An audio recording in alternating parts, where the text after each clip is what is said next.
Me llamo Martín. Nací en Iztapalapa y he sido albañil desde que tengo memoria. Empecé como ayudante de mi papá desde muy joven, cargando bultos, mezclando cemento y aprendiendo lo que no viene en los libros. Cómo resistir el calor, cómo ganarte el respeto en la obra, cómo hacer rendir el salario de la semana. Nunca me quejé, pero hace un año las cosas se pusieron pesadas. Mi mujer se enfermó de los riñones y con lo poco que ganaba no alcanzaba ni para las consultas. Fue en ese punto bajo donde apareció un hombre que cambiaría mi vida. Se llamaba Don León, aunque todos le decían solo el Señor. Se presentó una tarde afuera del mercado de San Juan, donde iba a buscar chamba. Tenía una Suburban negra, de esas que parecen blindadas. Me preguntó si estaba dispuesto a trabajar por buena paga, pero que debía ser discreto, que lo que hiciera no lo podía contar ni a mi sombra. Acepté sin pensarlo, no tenía opción. Los primeros días fueron fáciles. Me llevaron a un terreno enorme por la salida a Cuautla, en Morelos. Estaba rodeado de cerros, con árboles secos y sin señales de vida cerca. Ahí nos pusieron a cavar. Dijo que era para hacer fosas sépticas, pero nunca vi planos, ni tuberías, ni nada parecido. Solo hoyos largos, profundos, rectangulares, todos iguales. A veces de uno por uno, a veces hasta 6 juntos, como si fueran nichos para gigantes. Nos daban herramientas nuevas, guantes gruesos, palas firmes. Y siempre había 1 o 2 hombres vestidos de negro vigilando, sin hablar. Gente de mirada fría, con radios en la cintura y bultos bajo las camisas que bien podían ser armas. Si nos deteníamos o preguntábamos algo, nos miraban sin decir palabra, y eso bastaba para volver al trabajo. Nunca vi qué metían en los hoyos. Cuando llegábamos, los hoyos ya estaban cavados. Cuando terminábamos, otros llegaban por la noche. Una vez me tocó quedarme a ayudar a tapar uno. El paquete estaba envuelto en plástico grueso negro con cinta industrial. No pesaba como un mueble, no tenía forma regular, pero tampoco quise mirar mucho. El otro tipo que lo acomodó conmigo tenía la mirada ida, como si lo hiciera en automático. A la tercera semana empezaron los rumores entre los otros albañiles. Que si uno del grupo anterior ya no había regresado, que si un compañero de otra cuadrilla lo habían visto en un video en Facebook, desaparecido, y su familia pidiendo ayuda. Yo cerraba la boca. Solo pensaba en mi mujer, en su tratamiento, en que con ese dinero podía comprarle las medicinas que necesitaba. Pero una tarde todo cambió. Nos dijeron que íbamos a trabajar de noche, que el señor tenía prisa y necesitaba terminar un encargo especial. Éramos 4 los elegidos. Nos llevaron en una van sin ventanas hasta una zona boscosa cerca de Chalco. Cuando llegamos, ya estaban ahí 2 camionetas con las luces apagadas. Uno de los hombres nos entregó linternas y nos dijo que solo caváramos cuando ellos dieran la orden, ni antes ni después. El terreno era blando, tierra húmeda, con raíces gruesas que costaba cortar. Cavamos en silencio por horas, apenas iluminados por las linternas. Al fondo se escuchaban los grillos, pero por momentos todo se callaba, como si la tierra misma contuviera el aliento. Alrededor de las 3 de la madrugada trajeron un bulto enorme, envuelto con lona. Esta vez no era un cuerpo, era algo más, algo que se movía, lo juro. Lo arrastraron hasta el hoyo y lo lanzaron adentro. Gritaba, apenas, como si tuviera la boca tapada. Quise decir algo, protestar, pero uno de los hombres sacó su arma y apuntó sin hablar. Mis piernas se aflojaron. Solo atiné a echar la tierra encima. Con cada palada, el sonido se hacía más débil, hasta que ya no hubo ruido. Esa noche no dormí. Desde entonces los encargos cambiaron. Ya no solo cavábamos, también nos tocaba sellar paredes en bodegas, construir muros falsos, reforzar pisos que claramente ocultaban algo. En una ocasión, en una casa en el Ajusco, uno de los cuartos tenía cadenas incrustadas en la pared y huellas negras en el concreto. No pregunté. Aprendí que no debía mirar, solo hacer mi trabajo. Pero la última vez, el infierno me encontró de frente. Nos citaron en un lote baldío en Tláhuac. Dicen que ahí antes había un salón de fiestas, pero lo quemaron hace años. Ahora solo quedaban escombros y maleza. Nos hicieron cavar un hoyo tan hondo que no se veía el fondo. Era como si estuviéramos haciendo un pozo. Cada vez que alguien preguntaba, ¿para qué tanto?, uno de los hombres contestaba, para que no se salga. No entendí el sentido hasta que trajeron al tipo. No era un cadáver. Era un hombre vivo, amarrado, sucio, cubierto de sangre seca. Parecía drogado, pero sus ojos estaban abiertos. Cuando nos vieron acercarnos con la cuerda para bajarlo, empezó a gritar. Palabras incoherentes, nombres. Uno de los hombres en traje lo miró con desprecio, sacó una pistola y le disparó en la pierna. Luego dijo, ahora coopera. No sé cómo terminé ayudando a bajarlo. Mi cuerpo se movía solo. El miedo me había vencido. Cuando lo soltamos al fondo, escuchamos un golpe seco. Luego, silencio. Nadie dijo nada. Me pagaron el doble esa vez. Un sobre lleno de billetes que no cabían en la bolsa del pantalón. Y una advertencia. Lo que viste no pasó. Si alguien pregunta, no sabes nada. Si te metes, te hundes con nosotros. Esa noche fui a ver a mi mujer. Le pagué el hospital privado, le compré todos sus medicamentos, pero no pude mirarla a los ojos. Desde entonces, cada vez que duermo, sueño con tierra. Tierra que se abre, tierra que traga, tierra que grita. Ya no he vuelto a aceptar esos trabajos, pero tampoco puedo trabajar en una obra normal, no después de eso. Siento que todos los cimientos esconden algo, que cada casa que se levanta lo hace sobre huesos, sobre secretos. A veces, cuando paso por alguna construcción en obra negra, creo escuchar golpes sordos, no de martillo, no de pala, golpes desde abajo, como si alguien intentara salir.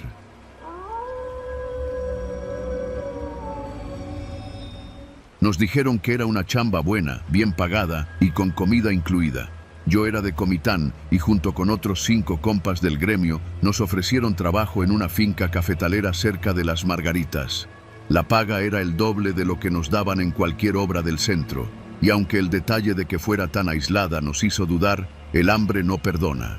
Además, quien nos contrató era un tipo elegante, de botas limpias y reloj caro, que aseguraba que allá arriba no había distracciones, ni señal, ni visitas inesperadas. Pura chamba y buena comida, dijo. Nos subieron a una camioneta de redilas, vieja pero potente.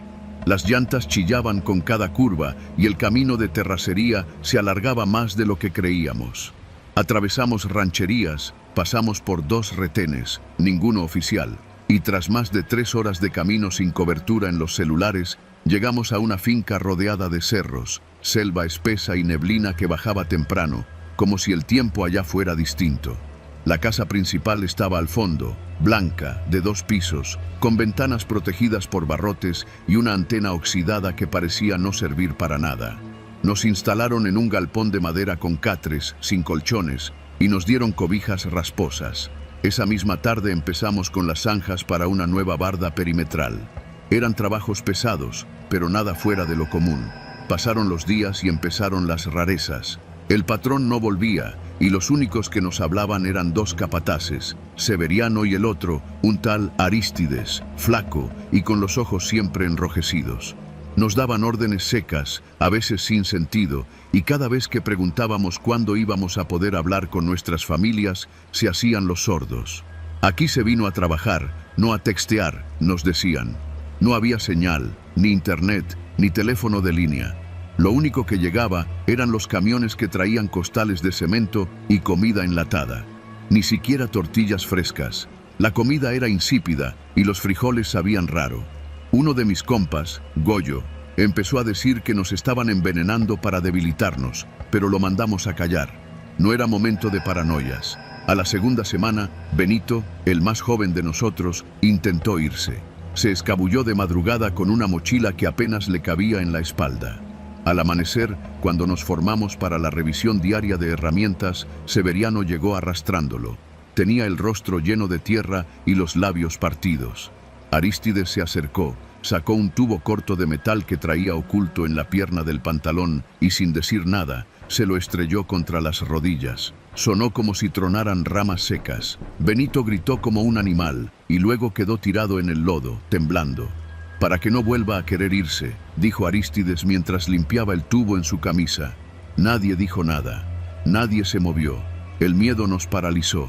Hasta los pájaros callaron ese día. Nos turnábamos para cuidar a Benito. No había medicinas y la pierna derecha se le inflamó tanto que parecía un tronco. Le dimos suero de los que venían en las provisiones y lo arropamos como pudimos, pero él ya no hablaba. Solo lloraba en las noches. Intentamos organizarnos, buscar una salida juntos, pero estábamos rodeados de monte cerrado, sin mapas, sin brújula. y los cerros estaban llenos de veredas falsas que llevaban a barrancos. Además, cada vez que uno se alejaba más de 100 metros, aparecía Arístides como si tuviera radar. No sabíamos cuántos más trabajaban para los capataces, pero intuíamos que nos vigilaban incluso cuando dormíamos. Un día escuchamos un disparo. Fue temprano, cerca del gallinero que tenían para ellos. Corrimos a ver, pero ya habían limpiado todo. Solo vimos un parche de tierra oscura y un aroma agrio, como de carne vieja. Desde ese día, empezamos a contar cuántos éramos cada noche. Éramos 6 al principio. Después del disparo, solo 5. Uno de los nuestros ya no estaba. Se regresó, lo llevaron en el camión, dijo Severiano, y nadie le creyó. En las noches me despertaba empapado, no por miedo, sino porque el calor era insoportable dentro del galpón, como si no hubiera ventilación, como si la selva se nos metiera por los poros. Y a veces juraba escuchar llantos, no de Benito, sino de alguien más, pero me hacía el dormido. Pasaron casi 2 meses así, hasta que el camión de provisiones no llegó. Los capataces empezaron a ponerse nerviosos. Nos levantaban más temprano, nos daban solo 2 comidas al día y sus gritos eran más frecuentes. Supe que era el momento. Esa noche, convencí a Toño y al flaco de intentar escapar. Planeamos salir por la madrugada, cruzar el corral, trepar una cerca y seguir el cauce seco de un arroyo que, según Toño, llevaba a una comunidad celtal. Benito ya no reaccionaba. Lo tapamos con las cobijas que nos quedaban y le dejamos una botella de agua. Corrimos sin luces, sin ruido, con los zapatos colgando en el cuello para no pisar ramas. Alcanzamos el arroyo y lo seguimos durante horas. El monte era denso y cada paso era una apuesta contra la oscuridad. Pero no fuimos lo bastante silenciosos. Los escuchamos venir. Primero un motor, luego gritos, luego disparos al aire. Corrimos más fuerte, pero el flaco tropezó. No supe si lo atraparon. Toño y yo seguimos hasta que vimos luces a lo lejos, no faros, sino veladoras. Una comunidad pequeña, con chozas de madera y humo saliendo de los fogones. Despertamos a media aldea con nuestros gritos. Nos recibieron como si fuéramos espectros. Nos dieron agua, tortillas duras y un lugar donde descansar. Esa misma noche, los hombres del pueblo nos escondieron en un camión de pollos que salía rumbo a Comitán. Hoy estoy aquí, con muletas, porque cuando cruzábamos un alambrado me alcanzaron con un golpe de machete en la pierna. No me la cortaron, pero la herida fue profunda. A Toño lo vi por última vez cuando nos subieron al camión. No sé si llegó, no sé si lo buscan. Benito, no sé si sigue vivo. Y yo, cada vez que escucho una camioneta vieja por la calle, me escondo. Porque allá arriba, en Chiapas, hay fincas donde no hay señal, ni salida, y donde romperse las piernas es solo una advertencia.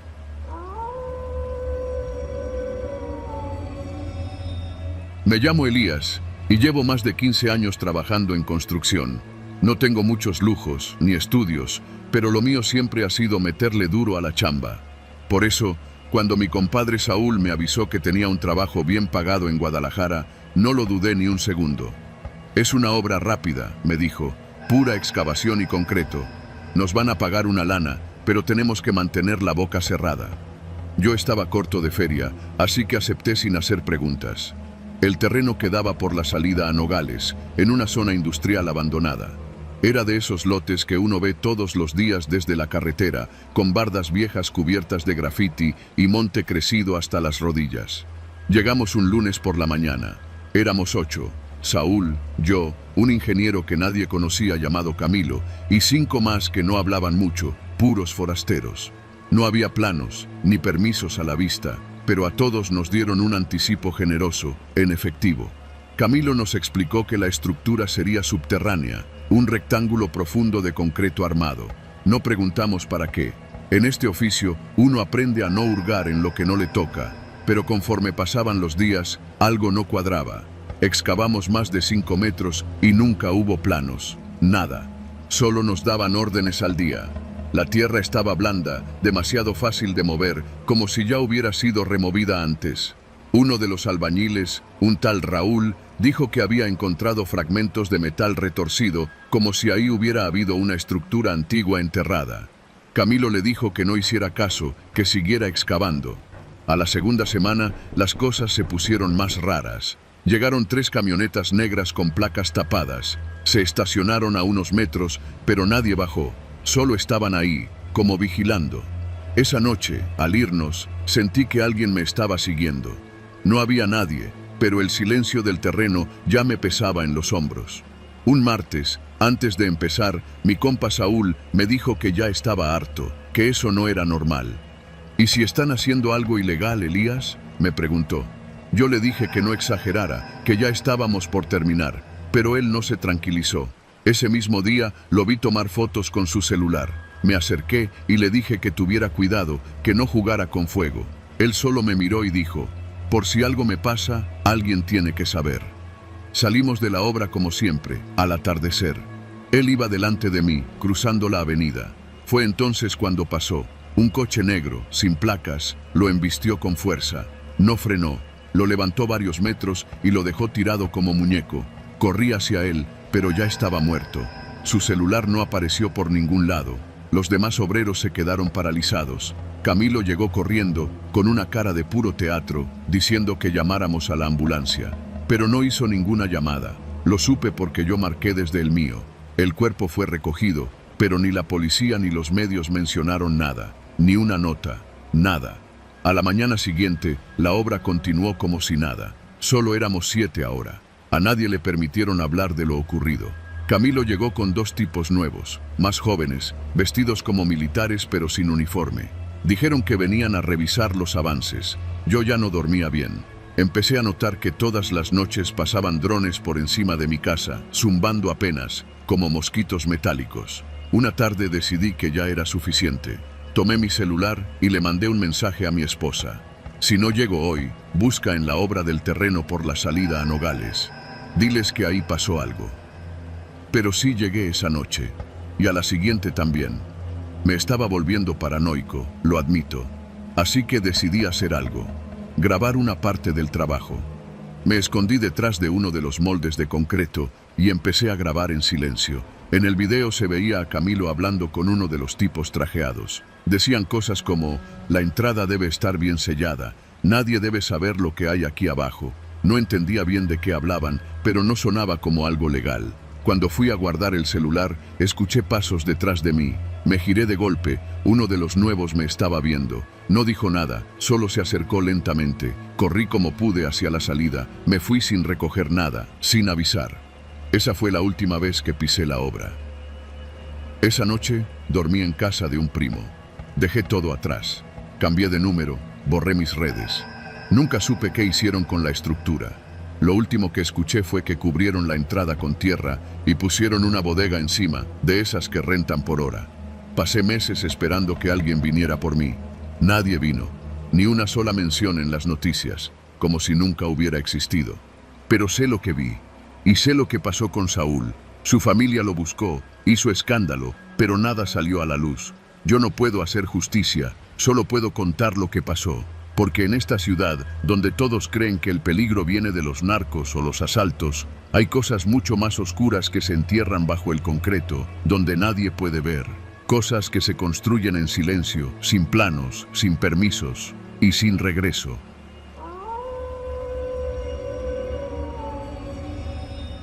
Mi nombre es Ignacio, pero en la obra todos me dicen Nacho. Tengo 48 años y desde los 17 me dedico a la albañilería. He trabajado en todo, casas, bardas, cisternas, lo que caiga. Lo que voy a contar pasó hace como 2 años, en el norte de Jalisco, cerca de Lagos de Moreno, aunque por razones que pronto van a entender, no pienso dar nombres exactos. Solo diré que fue en una zona de ranchos, entre caminos de terracería y parcelas abandonadas. Todo empezó con una oferta demasiado buena para dejarla pasar. Un compa del gremio, Chucho, me dijo que unos señores lo habían contratado para construir habitaciones en un rancho privado y que buscaban a alguien con experiencia para trabajar de inmediato. La paga era en efectivo, el doble de lo que uno gana en ciudad, y además incluía comida y hospedaje. Está fácil, me dijo. Nomás quieren cuartos de huéspedes, como cabañitas, ya sabes.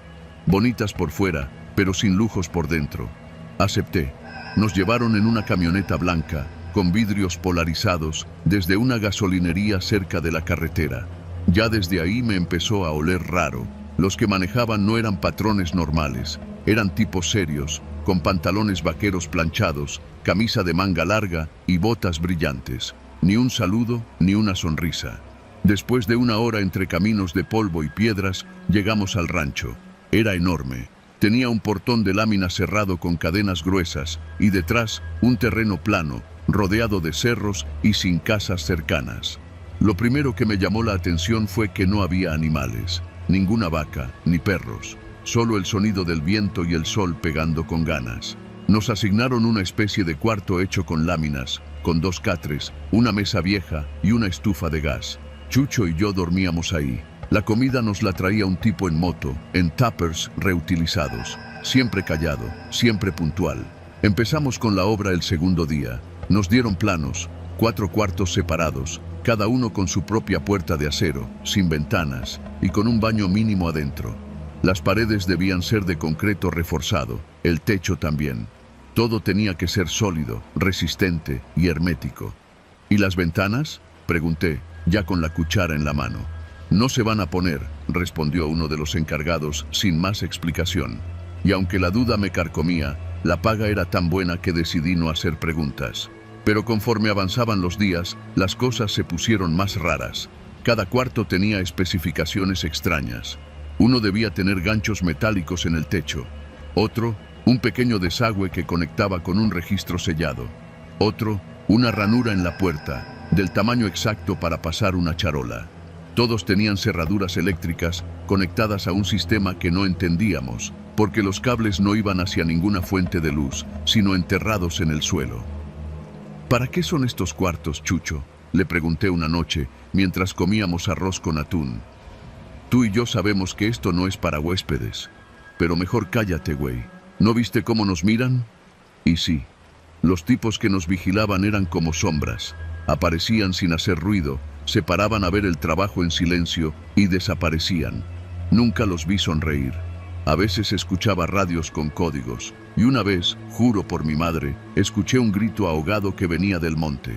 Un solo grito, corto, como si alguien se hubiera ahogado en seco. A la 4ª semana terminamos los cuartos. Nos pidieron ponerle un recubrimiento acústico a las puertas, por dentro. Para que no entre el frío, dijeron. Pero lo que menos había ahí era frío. Cada cuarto se sentía como un horno. Una tarde, mientras colocaba el último cerrojo, me llamó uno de los vigilantes. Me llevó detrás de la bodega, donde tenían almacenado el material. Me mostró un boquete en el piso, cubierto por una tarima. «Esto se tapa hoy», me dijo. Al quitar la tarima, vi una especie de sótano estrecho, con paredes cubiertas de espuma acústica y luces rojas. Había cámaras en las esquinas, y un olor ácido, como de fierro viejo y sudor agrio. «¿Para qué es esto?», pregunté sin pensar.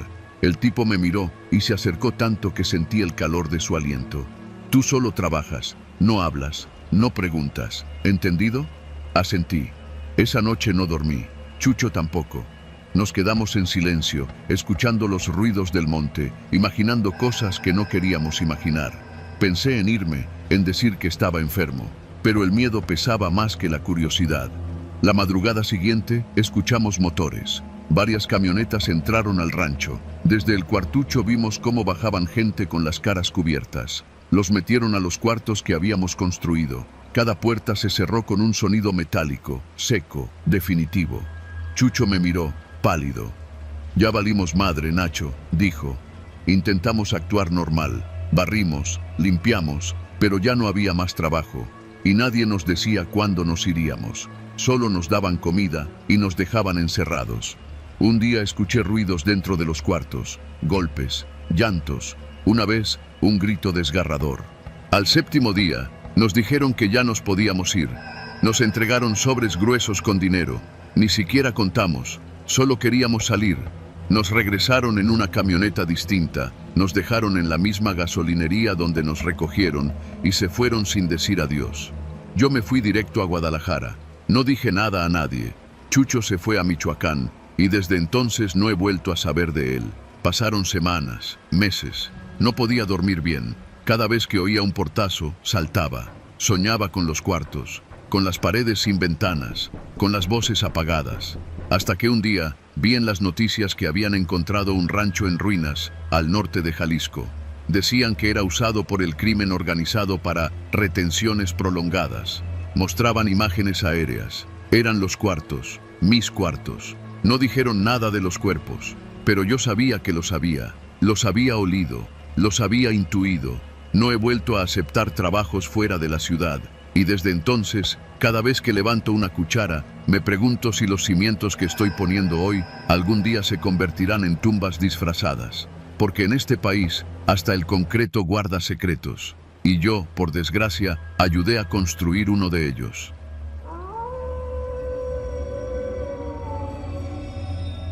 Me llamo Apolinar, pero todos me dicen Polo.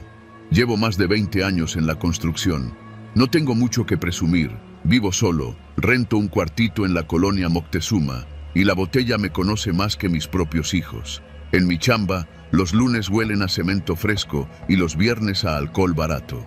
Todo empezó en una obra en Lindavista, allá por donde las casas tienen cochera doble y cámaras hasta en los tinacos. El patrón, don Elías, era un tipo de esos que nunca se ensucian los zapatos, pero gritan como si levantaran las paredes ellos mismos. Nos contrató a mí, a Gabriel, mi compa de muchos años, y a otros 3 chalanes.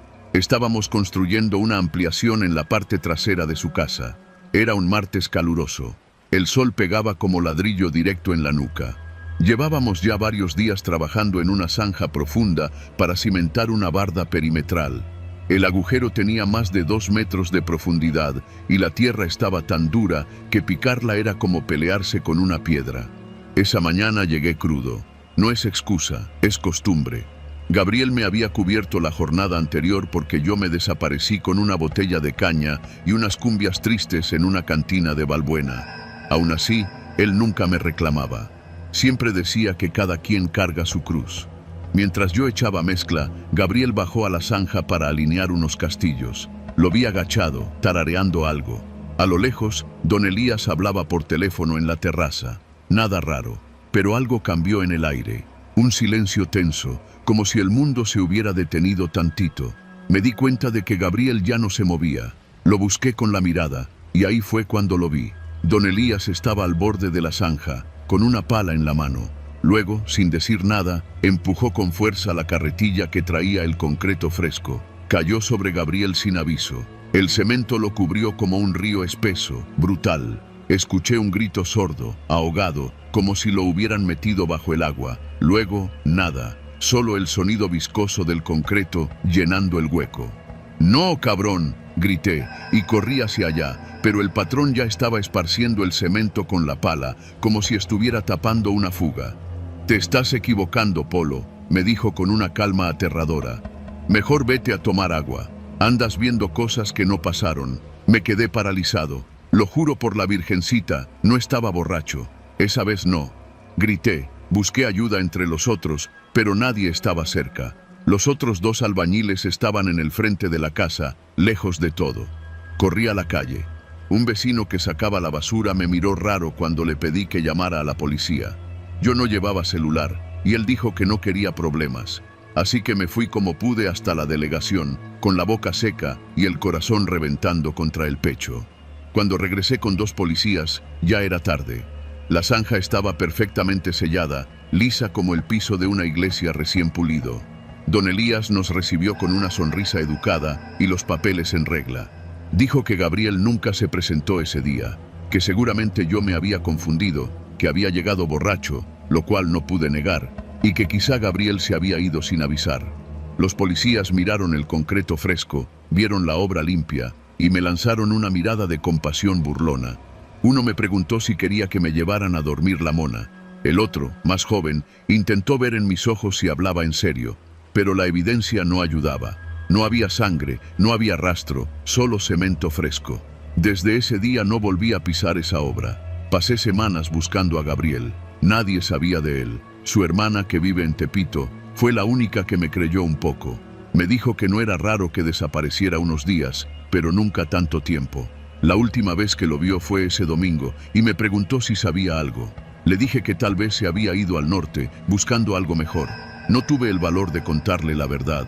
Intenté olvidarlo. Me refugié en el alcohol más que nunca. Soñaba con él cada noche. Lo veía atrapado, con la boca llena de mezcla, los ojos abiertos. A veces lo escuchaba gritar desde debajo de la tierra.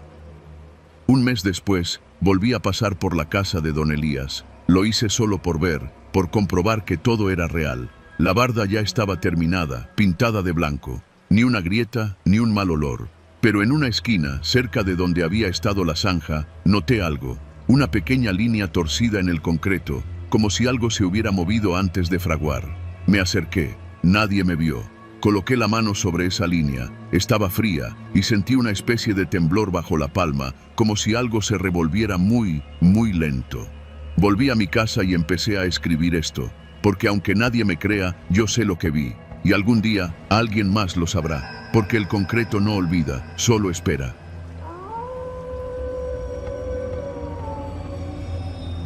Me llamo Armando y tengo 27 años. Soy originario de Chetumal, pero hace unos meses llegué a Cancún buscando chamba. No tenía estudios, pero siempre me he defendido con la albañilería. Fue un compa, el Flaco, quien me consiguió el jale en una obra nueva.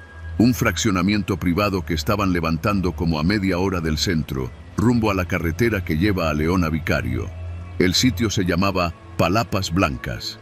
Apenas escuché el nombre, me sonó como esos desarrollos fresones que anuncian en la tele. Y sí, al llegar me di cuenta de que no era cualquier cosa. Cercas altas, casetas de vigilancia, cámaras por todos lados y una entrada monumental con letras doradas. Era obvio que esa obra era para ricos. El primer día me recibió un tal ingeniero Rafael, moreno, canoso y con cara de pocos amigos. Nos habló firme. Aquí no hay tiempo para pendejadas. Vienen a trabajar y a callar. Si cumplen, se quedan. Me pareció un poco mamón, pero con tal de no regresar con las manos vacías, asentí. Nos llevaron a un área que apenas estaban cimentando. Éramos como una docena de albañiles, casi todos del sur, tabasqueños, veracruzanos, un par de chiapanecos. Me tocó cargar blocks y preparar mezcla, lo de siempre. Los días eran pesados, pero normales. Hasta que llegó el tercer día. Ese martes empezó raro desde que desperté. Sí, porque no lo mencioné, pero dormíamos ahí mismo, en unas cabañas improvisadas dentro del terreno. Según el ingeniero, era por seguridad. Yo pensé que era para que no perdiéramos tiempo en traslados, y como nos daban comida y un catre, no me quejé. Pero esa mañana noté algo extraño. Nadie hablaba de su vida afuera. Intenté platicar con un señor de Oaxaca, preguntándole si tenía hijos, y solo me miró confundido. Luego, cuando mencioné que me gustaría ir al centro a ver si vendían tacos al pastor, otro cuate, el Checo, me preguntó, ¿cuál centro? ¿Cancún? Como si fuera un lugar que no existiera. Al principio pensé que me estaban choreando, pero al pasar el día empecé a notar que no tenían celulares, no pedían días de descanso, no preguntaban cuándo podrían salir. Parecía como si siempre hubieran estado allí. Esa noche, después de la cena, me acerqué al Flaco, que ya llevaba más tiempo en la obra. Lo conocía de antes, del rancho, así que le tenía confianza. Le pregunté directo, «Oye, ¿cuánto tiempo llevas aquí?» Se me quedó viendo, con los ojos bien abiertos. «No lo sé». Su voz salió bajita. «No me acuerdo, mano». «¿Cómo que no te acuerdas?» «Al principio sí. Me acuerdo que llegué por recomendación, como tú. Pero luego, ya no sé. Los días se mezclan. Uno ya no sabe si fue ayer o hace una semana». Sentí un vacío en el estómago. No podía ser broma. Le pregunté si había intentado salir. «¿Salir?», repitió como si la palabra no tuviera sentido. «No se puede». «¿Y si le decimos al ingeniero?» El Flaco bajó la voz aún más. «Tú cállate, no digas nada, solo trabaja. Si haces preguntas, desapareces, como el gordo». Esa noche casi no dormí. Al día siguiente, fingí estar enfermo y me escondí cerca de la entrada principal. Quería ver si era cierto eso de que no podíamos salir. Esperé hasta que anocheció. Vi como una camioneta negra salía con uno de los arquitectos, pero nadie más. Caminé hacia la reja, despacio, sin hacer ruido. Pensé en brincar, pero todo estaba cercado con púas y sensores. Entonces intenté una puerta lateral que daba hacia un sendero con maleza. Cerrada. Busqué una piedra y traté de forzar la cerradura. Fue cuando escuché un chasquido. Me giré. Un tipo de seguridad estaba parado detrás de mí, sin linterna, sin radio, solo viéndome. «¿A dónde vas?» «Necesito llamar a mi familia», mentí. Mi mamá está enferma. El tipo no respondió, solo hizo un gesto con la mano y dos más salieron de entre la maleza. Me agarraron por los brazos. Intenté zafarme, grité, pero nadie vino. Me arrastraron hasta una bodega. Allí me tiraron en el suelo y me dejaron encerrado. No sé cuánto tiempo estuve ahí. Podían haber sido horas o días. No había luz. Solo escuchaba mis propios pensamientos y de vez en cuando pasos en el techo. Pensé que me iban a matar, pero no lo hicieron. Me soltaron, no dijeron nada. Solo me llevaron de regreso a las cabañas como si nada. Nadie me preguntó nada, ni el flaco. A partir de ese día, empecé a fijarme mejor. Había cámaras en todos lados, incluso en los baños. La comida que nos daban era la misma, cada día. Nadie recibía llamadas, nadie recibía visitas. Unos se reían sin motivo, otros trabajaban sin descanso, aunque se les salieran las lágrimas. Descubrí que el ingeniero Rafael no era el jefe, solo seguía órdenes. Lo vi una noche discutiendo con alguien por radio, temblando. Luego, días después, apareció muerto en uno de los cimientos, con los ojos abiertos y la boca llena de tierra. Dijeron que fue un accidente, nadie lo creyó. Yo ya sabía que tenía que huir, pero no sabía cómo. La oportunidad llegó cuando una tormenta tropical azotó la zona. Los generadores fallaron, las cámaras se apagaron, la reja eléctrica dejó de funcionar. Corrí entre el lodo, entre ramas, entre charcos. Me corté los brazos, me raspé las piernas, pero no paré. Corrí hasta que vi luces, un restaurante cerrado, luego una carretera. Caí en la banqueta de una gasolinera. Un señor me ayudó, me llevó a una patrulla. La policía no me creyó al principio. Dijeron que probablemente había consumido algo. Me dejaron en un hospital, con suero y pastillas para los nervios. Regresé a Chetumal en autobús, sin dinero, sin dignidad, pero vivo. Desde entonces no he sabido nada de Palapas Blancas. Nadie habla del proyecto. En internet no aparece. Pregunté a conocidos en Cancún, pero dicen que nunca existió un fraccionamiento con ese nombre. A veces me despierto sudando, con la sensación de que sigo allá, atrapado, de que nunca salí, pero luego veo mis cicatrices y sé que fue real, tan real como vos.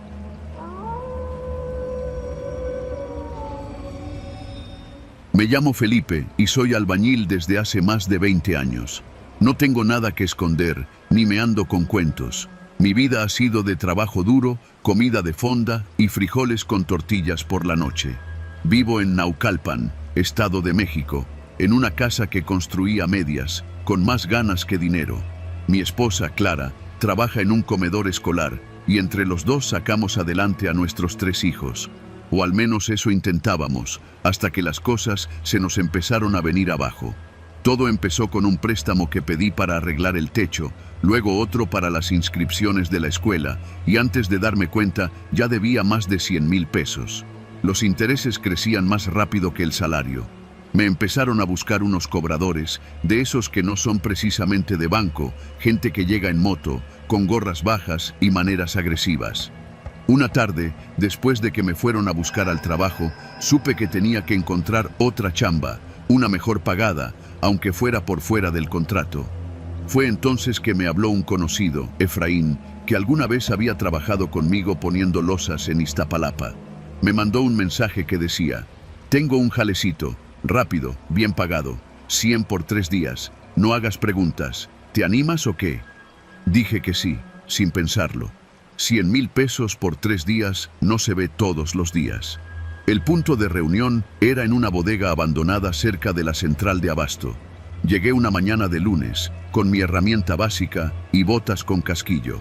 Había otros 5 hombres, todos como yo, callados, morenos, cansados. Nadie hablaba mucho. Nos subieron a una camioneta blanca sin placas. La manejaba un tipo flaco, con camisa de cuadros. No dijo su nombre. En el camino, uno de los trabajadores preguntó si íbamos a cargar algo pesado. El conductor solo dijo: solo van a demoler, nada más. No nos dieron cascos, ni chalecos, ni nos pidieron credenciales. Eso me pareció raro, pero cuando estás jodido, no haces preguntas. Llegamos a una casa grande en la zona de Coajimalpa, de esas que no se ven desde la calle. Estaba en una pendiente, rodeada de árboles altos y un muro que apenas dejaba ver el techo. Por fuera, parecía una casa de retiro o una ex hacienda vieja. El portón se abrió automáticamente. Nadie nos recibió. Solo estaba el camión de volteo y material de demolición. Adentro, la casa estaba vacía. Nada de muebles, ni fotos, ni un solo electrodoméstico. Puro silencio. El trabajo era raro. Nos pidieron tirar una parte del sótano. Era un cuarto largo, con paredes gruesas de concreto y una puerta de acero. Alguien había intentado taparla con ladrillos, pero estaba a medio cerrar. Nuestro trabajo era dejarlo todo en ruinas. No preguntamos por qué. El primer día pasó sin mucho problema. Solo ruido de marros, polvo y sudor. El segundo día, uno de los compañeros, un señor de Veracruz, se cortó feo con una varilla oxidada. Nadie tenía botiquín. El conductor le dijo que lo llevaría a una clínica, pero nunca volvió. Nadie lo volvió a ver. El tercer día terminamos de tirar la estructura. En la noche nos dieron el dinero, efectivo. Nos llevaron a la misma bodega y de ahí cada quien se fue por su lado. Pensé que era todo, pero no. 2 semanas después, Clara me pidió que revisara unas llamadas del banco. Decían que había una transferencia extraña a mi nombre. Fui al banco. La señorita que me atendió me dijo que aparecía como empleado registrado en una empresa constructora llamada Urban Group México. Nunca había escuchado ese nombre. Según sus registros, yo llevaba más de 4 meses cobrando una nómina semanal de 6,000 pesos. Me reí. Pensé que era un error. Pero la risa se me borró cuando me mostró la hoja con mis supuestos ingresos, firmada con una copia escaneada de mi INE y un número de seguro social que sí era mío. Empecé a investigar, primero en internet. Nada, no había rastro de esa empresa más allá de un par de páginas de reclutamiento, pero había un foro, uno de esos donde gente anónima cuenta experiencias. Ahí encontré algo. Un usuario había posteado: Urban Group es fachada, usan tus datos. Si trabajaste para ellos, corre. Hay desaparecidos. No lo creí, hasta que empecé a ver cosas raras. Un día, al salir de casa, noté una camioneta negra estacionada frente a mi calle, con vidrios polarizados. Estuvo allí 3 días seguidos, a diferentes horas. Luego vi al mismo conductor flaco, el de la camisa de cuadros, afuera de la escuela de mi hijo. No me habló, solo estaba ahí, observando. Fui a la delegación a levantar una denuncia. Me dijeron que no había delito que perseguir. ¿Están usando su identidad para darle dinero?, se burló el oficial. No entendían. No era el dinero, era el miedo. Decidí buscar al resto de los albañiles. Me tomó días, pero encontré a uno. Un tipo de Chalco, que trabajaba de noche en un estacionamiento. Me reconoció de inmediato. Estaba pálido. Me dijo que otro de los que estuvo en esa obra había desaparecido. Nadie sabía nada de él. Su familia pegó carteles, pero nunca lo encontraron. Ahí supe que tenía que salirme de todo eso. Cerré mis cuentas, cambié mi número. Pedí ayuda a un compadre que trabaja en Oaxaca y me fui para allá con Clara y los niños. Han pasado ya 8 meses. No he vuelto a ver esa camioneta. Trabajo en obras pequeñas, gano poco, pero duermo tranquilo. Nunca supe qué había en esa casa ni por qué demolimos ese cuarto. Pero algo me dice que si hubiera preguntado, hoy no estaría contando esto. Solo les digo algo. Si un día les ofrecen un trabajo rápido, bien pagado, donde no pregunten quién eres ni te pidan papeles, salgan corriendo. Porque cuando vendes tu silencio, también pueden comprarte la vida.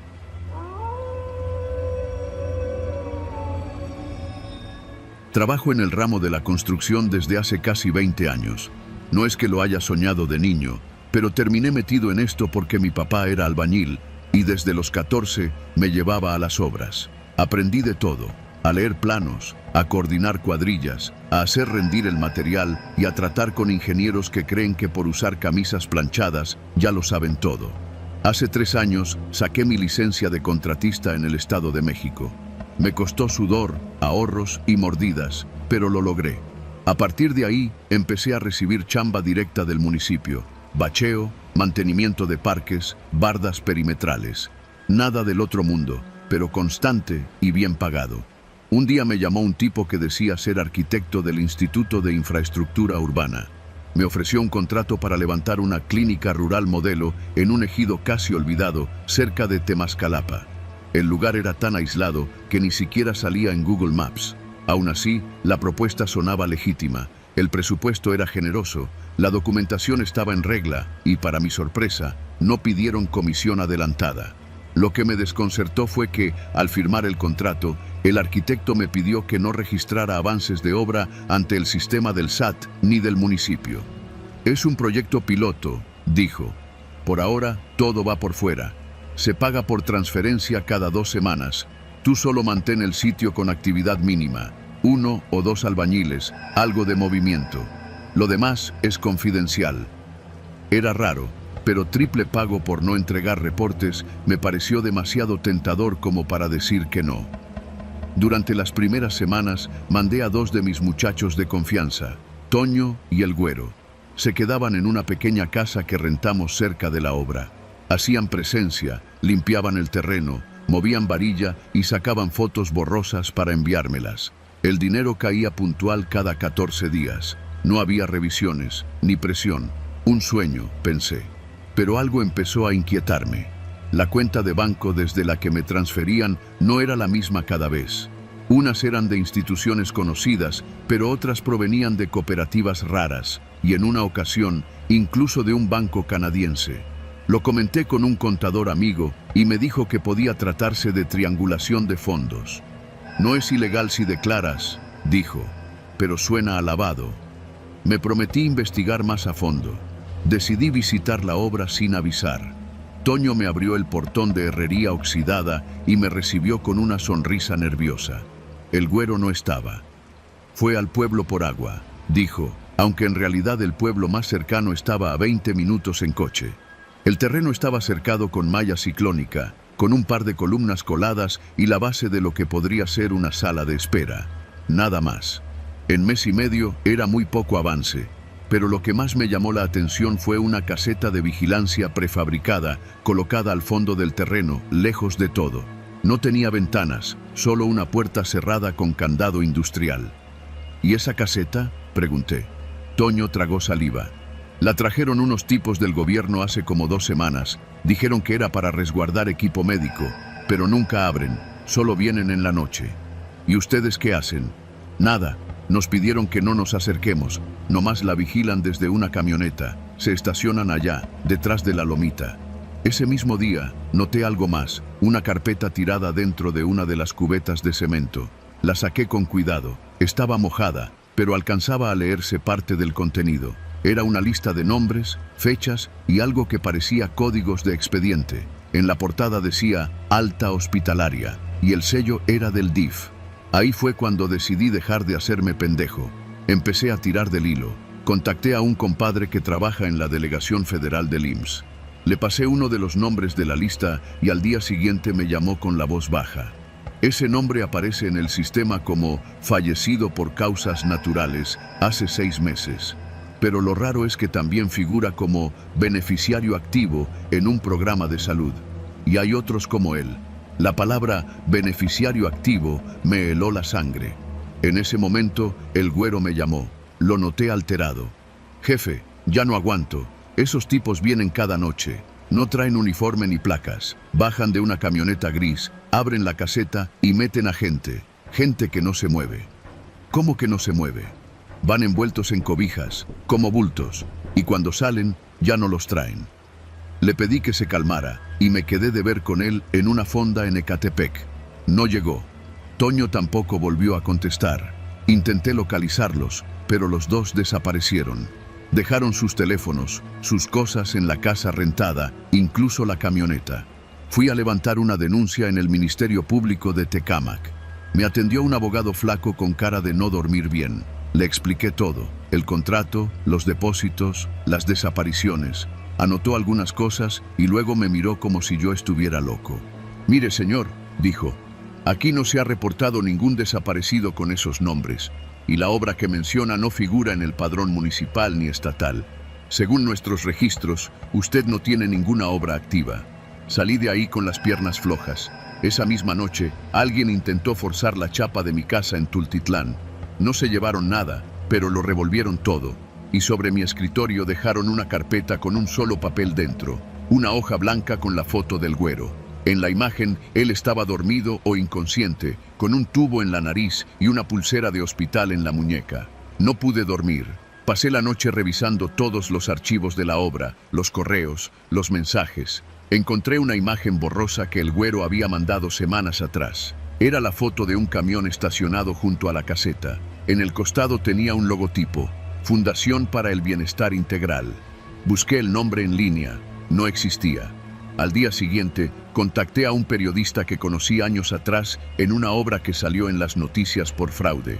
Le mostré todo: la foto, los nombres, los depósitos. Me prometió investigar. Una semana después, la obra fue desmontada. La malla, las columnas, la caseta, todo desapareció de la noche a la mañana, como si nunca hubiera estado ahí. Ni el pasto quedó. Era un terreno plano, seco, como si lo hubieran arrasado con maquinaria pesada.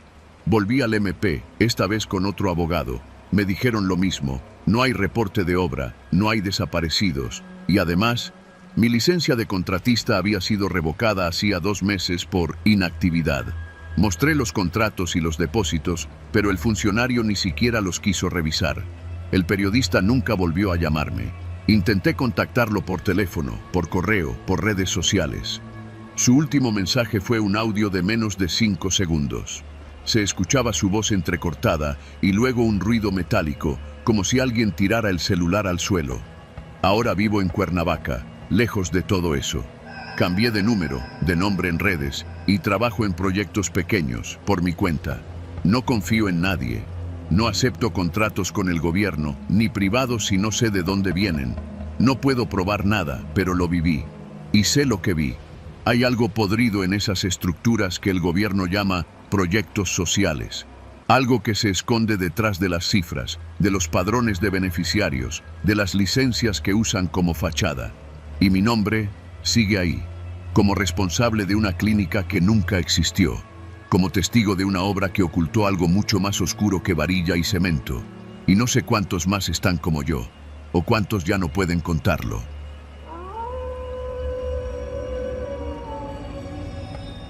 No soy nuevo en esto. Llevo más de 20 años en la construcción, y aunque la mayoría de mi experiencia ha sido en obra negra, también me he especializado en estructuras subterráneas, fosas sépticas, cuartos de máquinas, cimientos reforzados, lo que sea. El trabajo nunca ha faltado, y aunque es pesado, también me da para vivir sin depender de nadie. Por eso, cuando un cliente se acercó a mí con una propuesta rara, pero bien pagada, no lo pensé mucho. Fue en Naucalpan, Estado de México. El tipo, un tal señor Olmos, me contactó por medio de un arquitecto con el que trabajé en una escuela. Su voz era seca, cortante, de esas que no se molestan en sonar amables. Me citó en una casa antigua, de esas que aún conservan bardas altas y portones de fierro, en una calle empedrada que ya no combinaba con los coches nuevos. Me recibió un hombre flaco, con la piel ceniza y lentes oscuros. Traía traje negro, a pesar del calor de mediodía. Me llevó directo al patio trasero, sin rodeos ni cortesías. «Aquí es donde quiero la excavación», me dijo, señalando un espacio de unos 3 por 3 metros al fondo del terreno. «¿Qué va a hacer?», pregunté, calculando el tipo de cimentación que iba a requerir. «Una celda», dijo, como si nada. Levanté la mirada. «¿Celda? ¿Como de cárcel?» «Más o menos. Algo subterráneo, reforzado. Las paredes deben tener doble grosor, con acero en medio. Nada de ventanas, solo una puerta metálica y un respiradero hacia arriba». Fruncí el ceño. No era la primera vez que alguien pedía algo raro. Algunos quieren cuartos secretos, refugios antirrobos o bodegas climatizadas. Aún así, le hice la pregunta obligada: ¿para qué va a servir? Olmos me miró a través de sus lentes oscuros. Luego se encogió de hombros, como si no fuera importante. «Para conservar cosas importantes». La frase no me sonó a chiste. Su tono era tan plano que era imposible saber si se refería a documentos, arte o cadáveres. Pero ofreció pagar en efectivo, por adelantado, y con un bono extra si terminaba en menos de 15 días. Acepté. La construcción empezó ese mismo lunes. Contraté a 3 hombres de confianza: Chava, un viejillo curtido que siempre sabe cómo improvisar; Luis, joven pero fuerte; y Toño, que había trabajado conmigo en varios proyectos de cimentación. A los 3 les dije lo básico, que era una bodega reforzada para almacenar cosas de valor, como armas o dinero. Nadie preguntó más. Desde el primer día, el ambiente en esa casa era extraño. Nadie vivía allí, eso era claro. La casa estaba vacía, sin muebles ni cortinas, pero limpia, como si alguien se encargara de barrer sin habitarla. Un tipo joven, de cabello largo y sin cejas, nos abría cada mañana y se sentaba en el recibidor a leer una libreta pequeña, sin quitarnos la vista de encima. La excavación tomó 3 días. El suelo estaba más duro de lo normal, lleno de raíces secas que parecían venas petrificadas. Para el 6.º día ya teníamos las paredes levantadas, reforzadas con varilla y recubiertas con concreto denso. La puerta la trajeron en una camioneta sin placas. Era una cosa grotesca, como de prisión de máxima seguridad, pesada y con un cerrojo de 3 puntos. El respiradero, que Olmos insistió que fuera a prueba de ruido, lo diseñamos con un conducto doble de acero que salía hasta el tejado, cubierto con una rejilla que parecía más adorno que otra cosa. La última semana fue solo para acabados interiores. No había luz eléctrica, solo una lámpara portátil que conectábamos con una planta. La humedad se condensaba en las paredes, a pesar de los selladores, y el aire olía a fierro mojado. Fue ahí donde empezaron las cosas raras. Toño fue el primero que dijo algo.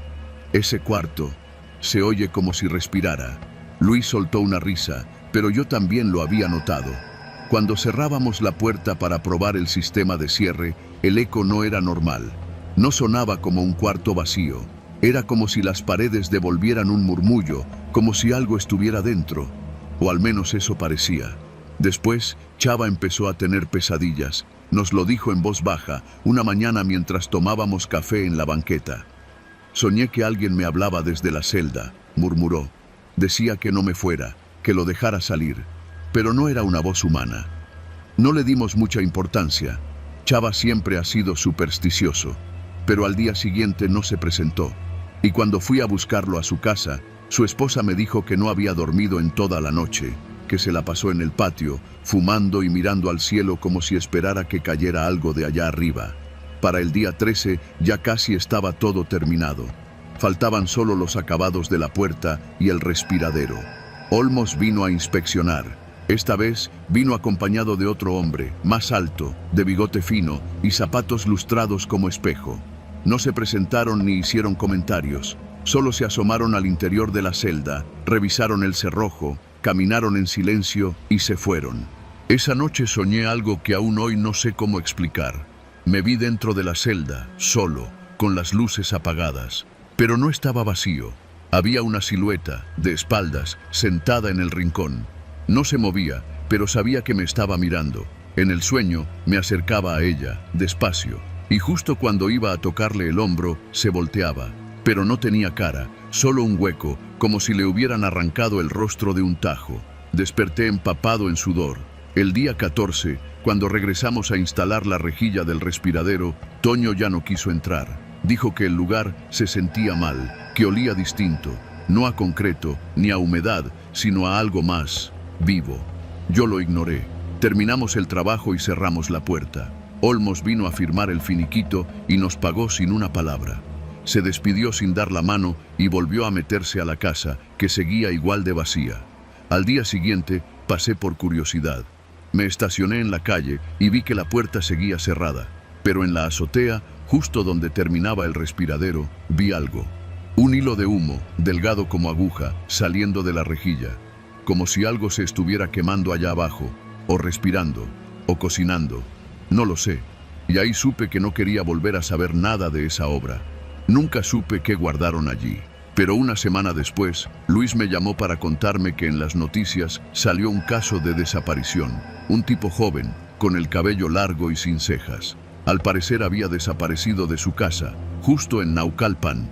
Su familia decía que tenía problemas mentales, que se había obsesionado con temas de confinamiento, de purificación. Nunca volví a pasar por esa calle, ni quiero. Pero a veces, en la madrugada, cuando el insomnio me agarra fuerte, cierro los ojos y escucho el eco de esa celda, como si algo ahí adentro todavía murmurara mi nombre.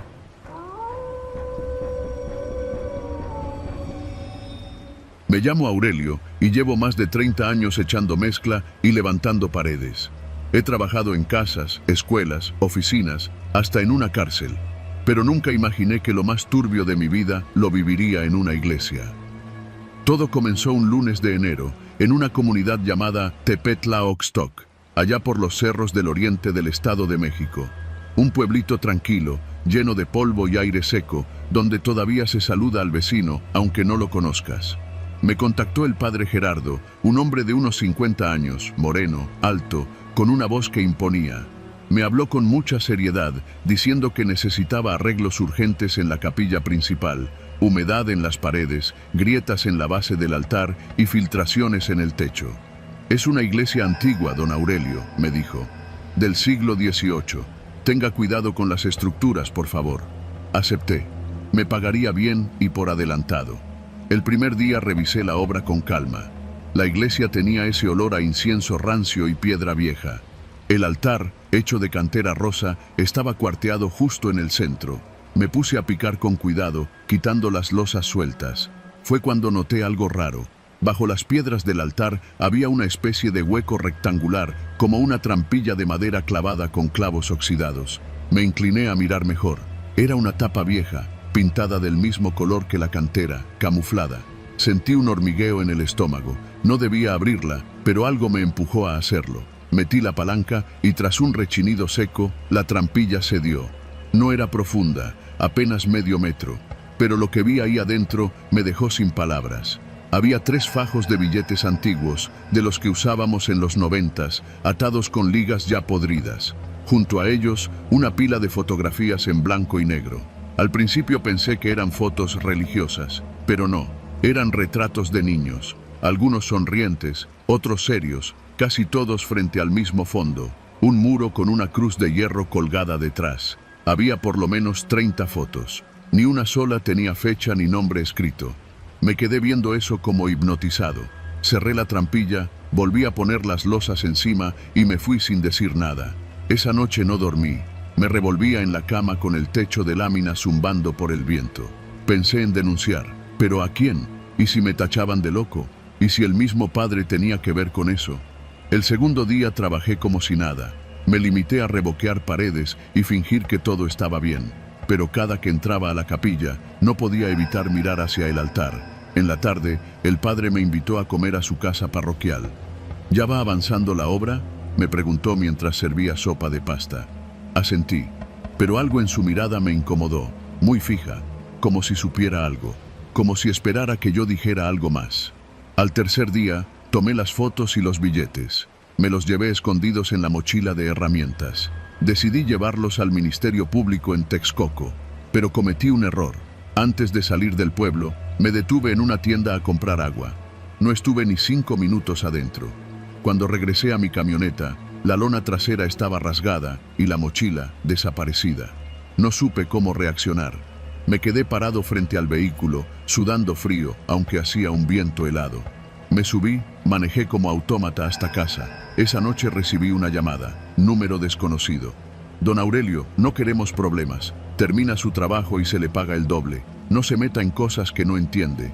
No reconocí la voz. Era masculina, seca, sin acento. Cortó de inmediato. Me quedé viendo el celular, con el corazón latiéndome en las sienes. Me sentí vigilado, observado, como si alguien supiera cada uno de mis movimientos.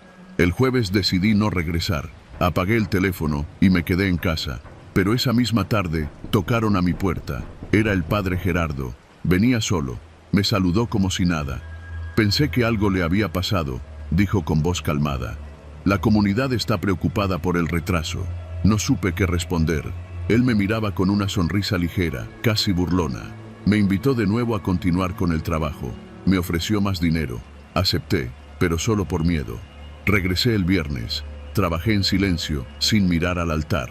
Me limité al techo y a repellar muros. Ese día no pasó nada, pero el sábado por la mañana, justo antes de iniciar, encontré en el andamio una de las fotos que yo había tomado, una de las de los niños. Estaba doblada, metida en una bolsa de plástico, con un papelito pegado, para que no olvide. No sé cómo logré terminar ese trabajo. Nunca hablé con nadie del pueblo. Nadie me dirigía la palabra, ni me ofrecía agua ni me veía a los ojos. El ambiente se volvió tenso. Al entregar la obra, el padre me pagó en efectivo, con billetes nuevos, todo en regla. Me agradeció por mi discreción. Me fui de Tepetlaoxtoc sin mirar atrás. Desde entonces, cada tanto, recibo mensajes anónimos. ¿Cómo están tus nietos? ¿Ya terminó tu otro encargo? El silencio también se paga. Todo desde números diferentes. Cambié de número. Me mudé con mi hija a Cuautla. No he vuelto a trabajar en templos. Nunca. Y aunque nadie me crea, todavía tengo una de esas fotos. La escondí en el doble fondo de mi caja de herramientas, por si algún día alguien se atreve a investigar. Pero nadie lo hará. Porque hay cosas en México que no están hechas para salir a la luz. Cosas que uno encuentra por accidente y que una vez vistas ya no se pueden desver. Y en este país, a veces sobrevivir significa callar y seguir mezclando cemento como si nada.